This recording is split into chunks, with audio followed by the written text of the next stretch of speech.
সেই অন্তর্বর্তীকালীন সরকারও ঢাকা বিশ্ববিদ্যালয়ের পবিত্র মাটিকে রক্তাক্ত করল।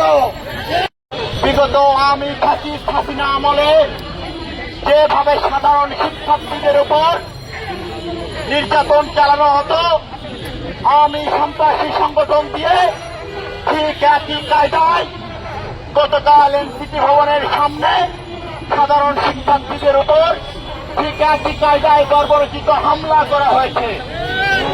সেই হামলার প্রতিবাদে আজকে যখন ঢাকা বিশ্ববিদ্যালয় থেকে সাধারণ শিক্ষার্থীরা মিছিল নিয়ে স্বরাষ্ট্র উপদেষ্টার কার্যালয় অভিমুখে যাচ্ছিল, আমরা লক্ষ্য করলাম সেই ফ্যাসিস্ট হাসিনা আমলের মতো সাধারণ শিক্ষার্থীদের যৌক্তিক আন্দোলনকে পুলিশ দিয়ে কিভাবে দমিয়ে রাখার চেষ্টা করা হলো।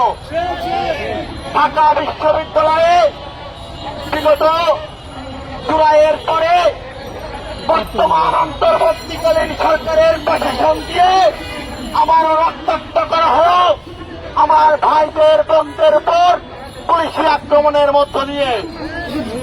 দীর্ঘ 1.5 দশক ধরে বাংলাদেশি জাতীয়তাবাদী ছাত্র দল, বাংলাদেশি জাতীয়তাবাদী দল গণতন্ত্র পুনরুদ্ধার লড়াইয়ে, এদেশের জনগণের সাম্য মানবাধিকার প্রতিষ্ঠার লড়াইয়ে যে লড়াই সংগ্রাম চালিয়ে আসছে, আমরা দেখলাম দীর্ঘ জুলাই আগস্টের গণঅভ্যুত্থানে হাজার হাজার শহীদের রক্তের উপর দিয়ে আজকে যে অন্তর্বর্তীকালীন সরকার আমাদের মধ্য দিয়ে প্রতিষ্ঠিত হয়েছে, সেই অন্তর্বর্তীকালীন সরকারও ঢাকা বিশ্ববিদ্যালয়ের পবিত্র মাটিকে রক্তাক্ত করল।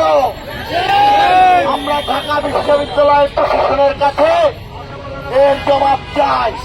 ঢাকা বিশ্ববিদ্যালয়ে কেন পুলিশ দিয়ে সাধারণ শিক্ষার্থীদের উপর হামলা করা হলো? সংগ্রামী ছাত্র জনতা, ঢাকা বিশ্ববিদ্যালয়ের মেধাবী শিক্ষার্থীরা এই হামলার প্রতিবাদে বাংলাদেশের জাতীয়তাবাদী ছাত্রদল ঢাকা বিশ্ববিদ্যালয় আজকের এই তাৎক্ষণিক বিক্ষোভ মিছিল পরবর্তী সংক্ষিপ্ত সমাবেশে আমাদের মাঝে